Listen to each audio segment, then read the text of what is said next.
ये सब कहाँ गए?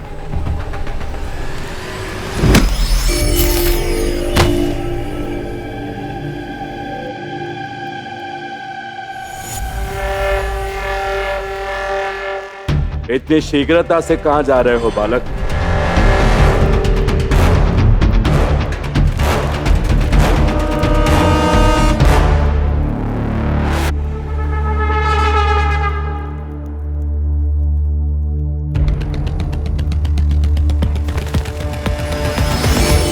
चोर चोर, कोई पकड़ो, मेरे पण चुरा कर भाग रहे हैं।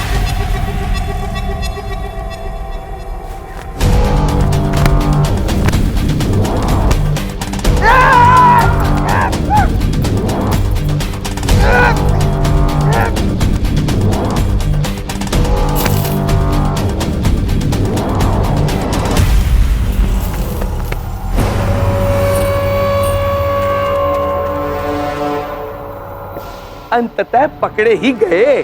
श्रीमान, आपका बहुत बहुत धन्यवाद जो आपने इन चोरों को पकड़कर हमारा धन बचा लिया।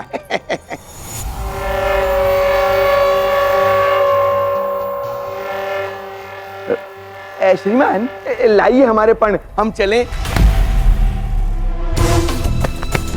अरे छोड़ो। ये कौन है? पुत्री है हमारी और इसी के विवाह के लिए एक एक पण एकत्र कर रहे हैं हम, तो लाइए हमारे पण। चल छोड़ो मुझे। चल, तुम ये उचित नहीं कर रहे हो। पुत्री की चिंता थी ना तुम्हें, अब दूर कर दी। ले जाओ उसे। मल्ल, सुविधा को छोड़ दो, अन्यथा।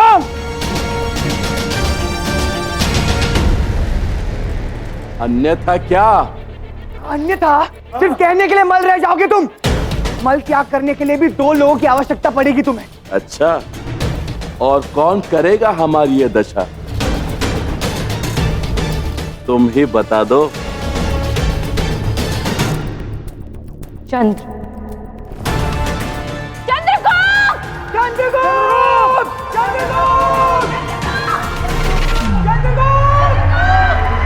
दुश्मन पे प्रहार है चंद्रगुप्त, शस्त्र जैसी धार है चंद्रगुप्त, वीर भी ये धीर भी वंश का आधार है, नीतिवान बुद्धिमान सूर्य जैसा शौर्य है, चंद्रगुप्त मौर्य है,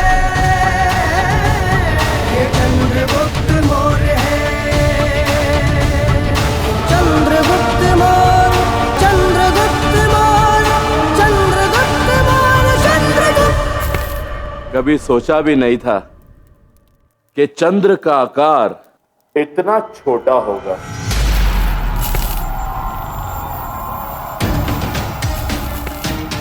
शस्त्र का आकार नहीं, उसका प्रहार देखा जाता है मित्र। चंद्र छोटा भले, पर आकार में लाखों गुना बड़े सूर्य पर ग्रहण लगा देता है।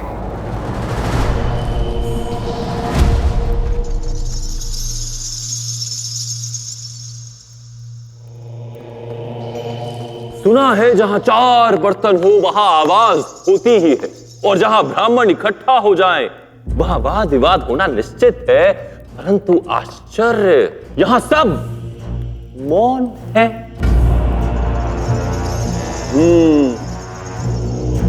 लगता है मगध के ज्ञानी तक्षशिला के तेज के समक्ष असहाय हैं। तो मेरी आपसे विनती है चाणक्य कि आप अपने ज्ञान के तेज से मगध की मंद बुद्धियों को प्रकाश दें। हम सब राजसभा में हैं, तो बताइए राजा क्या होता है? राजा शब्द के प्रारंभ में ही रज आता है। रज अर्थात माटी के कण, इसलिए जो धूल से उठे वो राजा, जो धरा से जुड़ा हो वो राजा। जैसे माटी के कई कण मिलकर एक भवन का निर्माण करते हैं, उसी प्रकार जो प्रजा से बने वो राजा। इसलिए एक राजा का परम कर्तव्य होता है कि वो सदा अपनी प्रजा से जुड़ा रहे, क्योंकि मगध के ज्ञानियों, ये तक्षशिला मगध के किस दिशा में पड़ता है? तभी मुझे लग रहा है आज सूर्य पश्चिम से उगा है। आचार्य चाणक्य ने तो गंगा के तट पर बसे मगध में अपनी सोच की उल्टी गंगा बहा दी।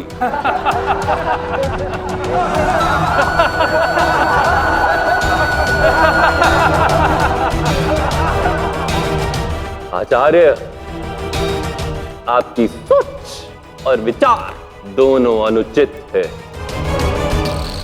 राजा का सत्य मगध की सभा आपको बताएगी। वल्लभ, राजा क्या है?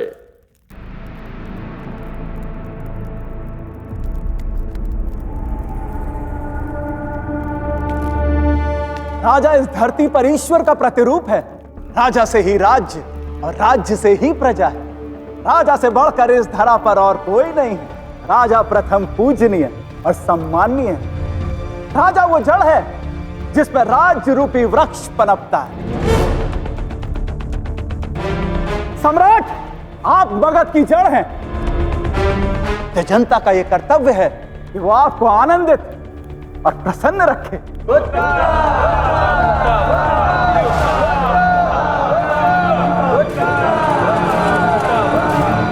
वल्लभ, कोई इससे विपरीत सोच रखता हो तो उसे क्या कहेंगे? तो वो कोई मति खोया हुआ मूर्ख होगा या मनोरंजन करने आया कोई विदूषक।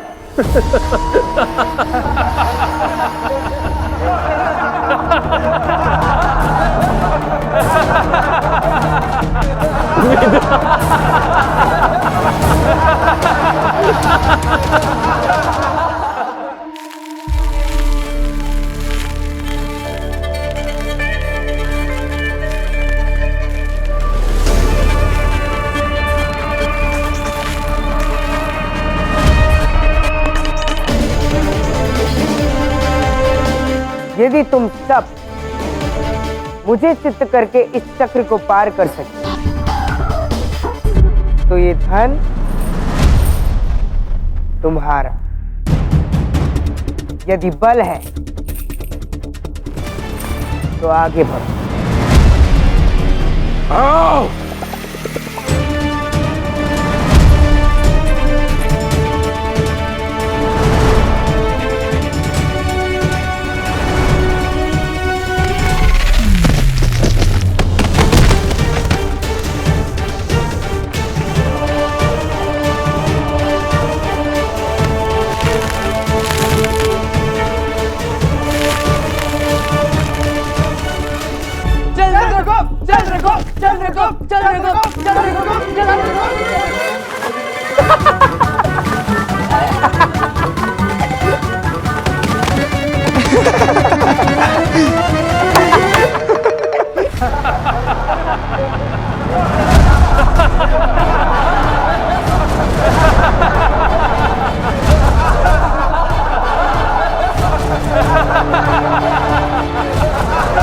अरे देखो देखो कैसा उल्टा पाठ पढ़ा रहा है ये आचार्य।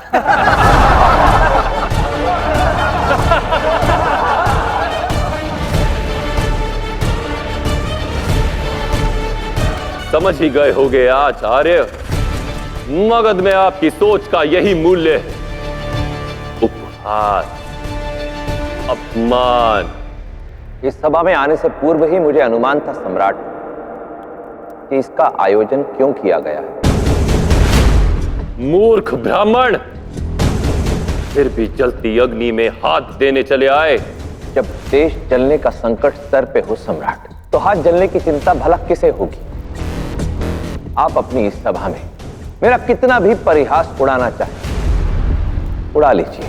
मेरे साथ कोई भी दुर्व्यवहार करना चाहते हैं कर लीजिए, मैं उसके लिए सज्ज हूं। क्योंकि आज यहां उद्देश्य मेरे मान का नहीं, राष्ट्र के सम्मान का है। आज मैं यहां जो भी कहने आया हूं उसका सीधा संबंध भारत से है, मगध से है और स्वयं आपसे है सम्राट धनानंद। अच्छा, मगध और मेरे विषय में कुछ ऐसा है जो मैं नहीं जानता। बड़ा ही रुचिकर प्रस्ताव है ये। बताओ ब्राह्मण बताओ, अब ये खेल समाप्त हो ही जाना चाहिए।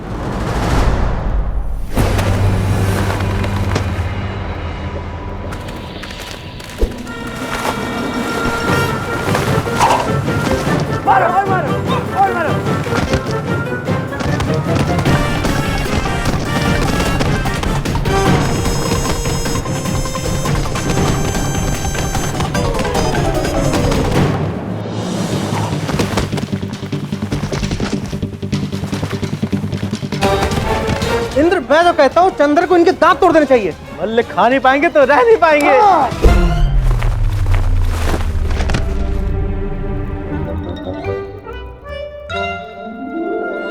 एक घुसा पड़ता ना, हाथ तुम्हारे टूटते। ऐसे कैसे टूटते? चंद्रगुप्त है ना।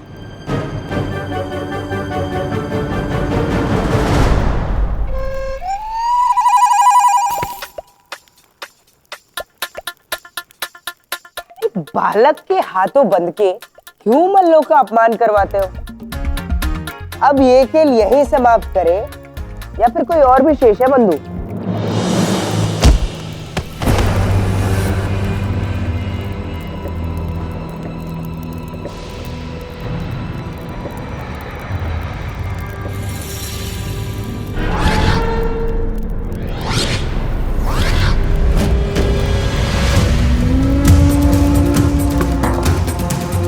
खेल तो अभी प्रारंभ हुआ है बालक। ये कोई खेल नहीं है सम्राट, अपितु एक महत्वाकांक्षा है जो मगध समेत समस्त भारत को अपना खिलौना बनाने को उत्सुक है। अलेक्जेंडर की मृत्यु के पश्चात उसका सेना नायक सेल्यूकस न केवल मगध अपितु समस्त भारत के भूमंडल पर मंडरा रहा सबसे बड़ा संकट है। उसने पौरव नरेश गुरु की हत्या कर दी है और पौरव राष्ट्र पर अपना आधिपत्य जमा लिया है। परंतु उस सर्प का उदर केवल इतने से शांत नहीं होगा सम्राट। शीघ्र ही उसकी दृष्टि मगध साम्राज्य पर भी पड़ेगी और उसके पश्चात शनय शनय शेष भारत पर भी अपना आधिपत्य जमा लेगा वो। कब समझोगे भोले ब्राह्मण, भारत नाम का कुछ अस्तित्व में है ही नहीं। क्या है यह अखंड भारत का स्वप्न जिसके नाम में ही खंड हो, वो भला एक कैसे हो सकता है? अखंड भारत का स्वप्न लिए मगध के द्वार पर भिक्षुक बनकर चले आए। याद भी है इस भूखंड में कितनी जातियां हैं, कितनी भाषाएं हैं, कितनी बोलियां हैं, कितने राजा हैं, जहां जन्म कर्म धर्म भाषा बोली रीतियों के अनगिनत हिस्से हो। वहां एकता केवल एक किस्सा है ब्राह्मण, केवल एक किस्सा। किसी से भी पूछकर देख लो कि उसकी जन्मभूमि क्या है, इतने उत्तर मिलेंगे कि गिन नहीं पाओगे। कोई कहेगा अंग, कोई कहेगा बंग, कोई कहेगा चोल, कोई काशी, कोई मथुरा, कोई अयोध्या। किसी को कभी कहते सुना है कि भारत उसकी जन्मभूमि है? नहीं, जहां हर कोस पर पानी और हर 7 कोस पर वाणी बदले, वो भूखंड कभी एक हो ही नहीं सकता। सम्राट, सूर्य के प्रकाश में भी 7 रंग होते हैं, परंतु वो जब एक दूसरे में सम्मिलित होते हैं तभी उनके तेज से सूर्य चमकता है। संगीत में सहस्त्रों राग रागिनियां होती हैं, परंतु जब वो एक दूसरे से मिलती हैं तभी समग्र संगीत की रचना होती है। सैकड़ों घुंघरुओं की छनक मिलकर एक पायल का निर्माण करती है। भिन्न तंत्र भिन्न अंग होते हुए भी शरीर एक होता है। वो तेज किस काम का जो वर्षा की कुछ बूंदें पड़ते ही 7 भागों में विभाजित हो जाए? एक स्वर यदि हुंकार भरे तो सारा संगीत बेसुरा हो जाता है। एक घुंघरू यदि विद्रोह कर दे तो पैरों की पायल कंटक बन जाती है।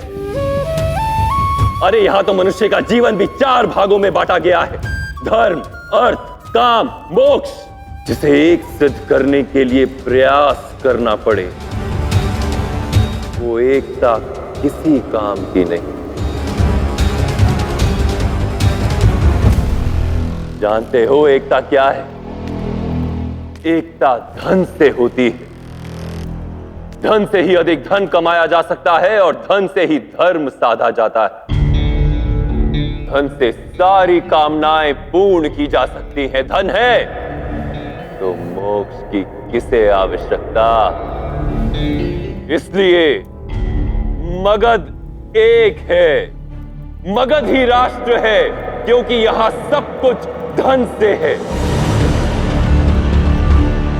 धर्म धन, जाति धन, बोली धन, आनंद धन।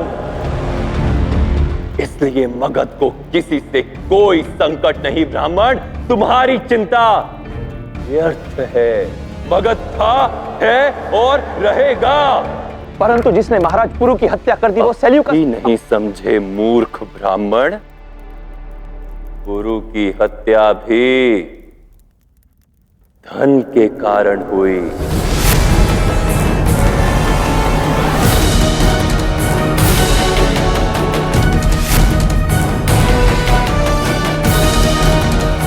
यत्र तत्र सर्वत्र धन है। मैं हूं, मगध है। अब समझे? वो सेल्यूकस कभी अपना वन मगध की ओर नहीं खोलेगा, क्योंकि उसका उदर मगध ने पुरु की बलि से भर दिया है। और पुरु ही क्यों, कोई भी मेरे या मगध के मध्य आया तो हटा दिया जाएगा।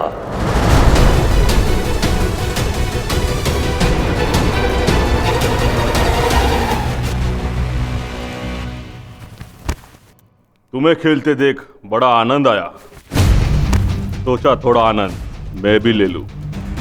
सीधी सी चुनौती है बालक, मेरे सामने से निकल कर दिखाओ और मैं हार मान लूंगा। मैं तुम्हारे सामने से निकलूंगा अवश्य, पर तुम्हें हराने के पश्चात।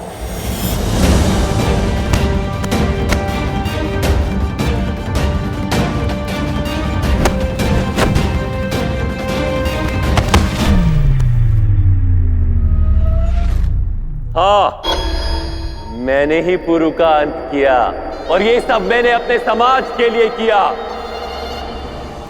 वो क्षत्रिय पुरु हम नापित नंदों को अपने प्रभाव से दबा देना चाहता था और मैं ये सिद्ध करना चाहता था कि नंदवंशी सर्वश्रेष्ठ है। एक सम्राट की ऐसी सोच देखकर दुख होता है। तुम्हें अपने नापित सम्राट होने पर अभिमान है ना धनानंद? होना भी चाहिए, क्योंकि संघर्ष करके विषम परिस्थितियों से लड़कर तुम सम्राट बने थे। मानता हूं कि तुम्हारी जाति को अपेक्षित सम्मान नहीं मिला, बुरा हुआ, परंतु बुरा करने से बुरा ठीक नहीं हो जाता धनानंद।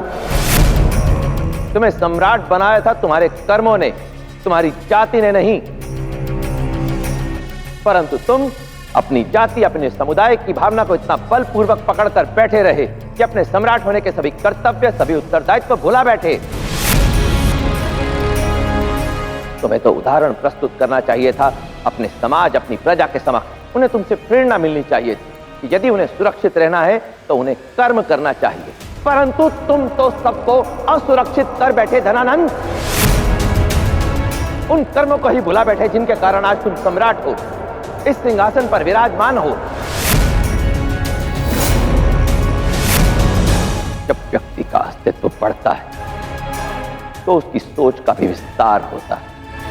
परंतु अत्यंत खेद के साथ कहना पड़ता है धनानंद कि तुम्हारा व्यक्तित्व तो बढ़ गया, परंतु तुम्हारी सोच अत्यंत संकुचित रह गई। धिक्कार है ऐसी सोच पर।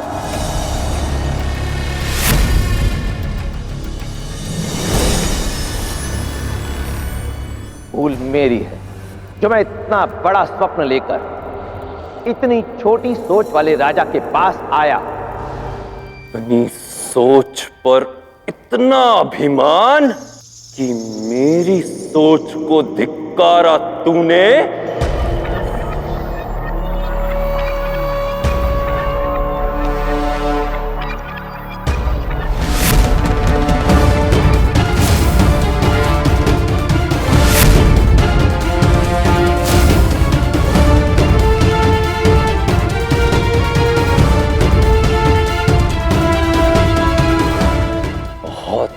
अभिमान है ना अपने ज्ञान पर महाज्ञानी,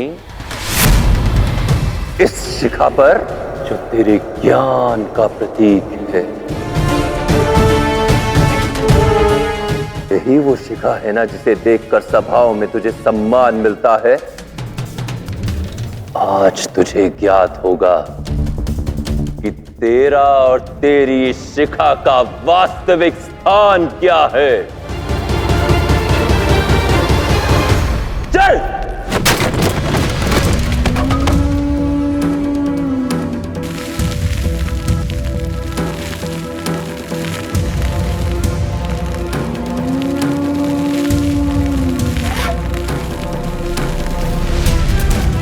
तुझ जैसे सहस्त्रों अभिमानी प्रतीक्षा करते हैं मगध के द्वार पे मेरी, कुछ पाने के लिए मेरे चरणों में झुकते हैं, कुछ पणों के लिए आंचल फैलाते हैं भिक्षा मांगने के लिए। बड़ा ज्ञानी बनता है, इतना भी ज्ञान नहीं कि भिक्षा के लिए झुकना पड़ता है। उठो, उठ! तेरे अखंड भारत की सोच के दमन के लिए ही मैंने इस सभा का सृजन किया, ताकि तेरे साथ साथ यहां हर कोई ये देख ले कि मैं धनानंद एक विशाल तेजस्वी महानदी हूं और तू केवल एक माटी का कण है जो किनारे पर रहकर मेरी चरण वंदना तो कर सकता है, किंतु यदि मार्ग में आया तो बहा दिया जाएगा।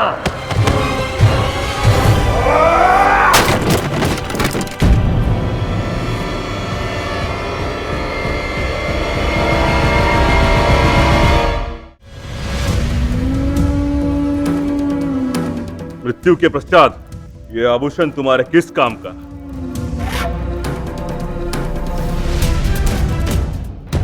अब जब कभी मन में अखंड भारत का ज्वर उठे तो इस अपमान के साथ ये स्मरण कर लेना कि तेरे अखंड भारत के मार्ग में सबसे बड़ी बाधा मैं हूं। मगध है, कोई विदेशी नहीं।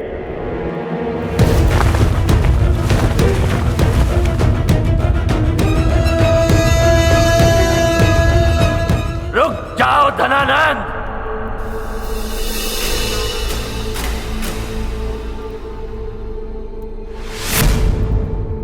जब किसी व्यक्ति का अहंकार उसकी चरम सीमा पर पहुंच जाए, बस उसी दिन उसी क्षण से उसका पतन प्रारंभ हो जाता है। याद रख धनानंद, तट बनकर नदी की रक्षा करने वाला माटी का कण यदि ठान ले तो चट्टान बनकर उसी नदी का मार्ग रोक भी सकता है। आज का दिन अपनी स्मृति में रेखांकित कर ले धनानंद, क्योंकि ये दिन तुझे उस दिन अवश्य स्मरण आएगा जिस दिन मैं तुझे राजा से राज्य बनाऊंगा।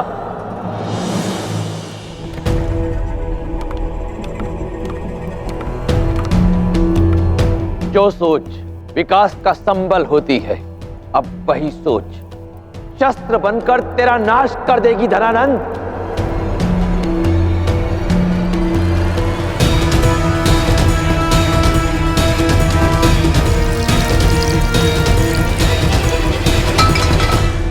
जिस शिखा का तूने आज अपमान किया, मैं आचार्य विष्णुगुप्त चाणक्य उसी शिखा की शपथ लेता हूं कि तेरे नंद वंश का समूल नाश कर दूंगा धनानंद। तुझे इस सिंहासन से उखाड़कर यहां एक योग्य शासक को बिठाऊंगा, योग्य शासक को बिठाऊंगा, शासक को बिठाऊंगा। जब तक मैं अपनी ये प्रतिज्ञा पूर्ण नहीं कर लेता, तब तक अपनी ये शिखा बांधूंगा नहीं।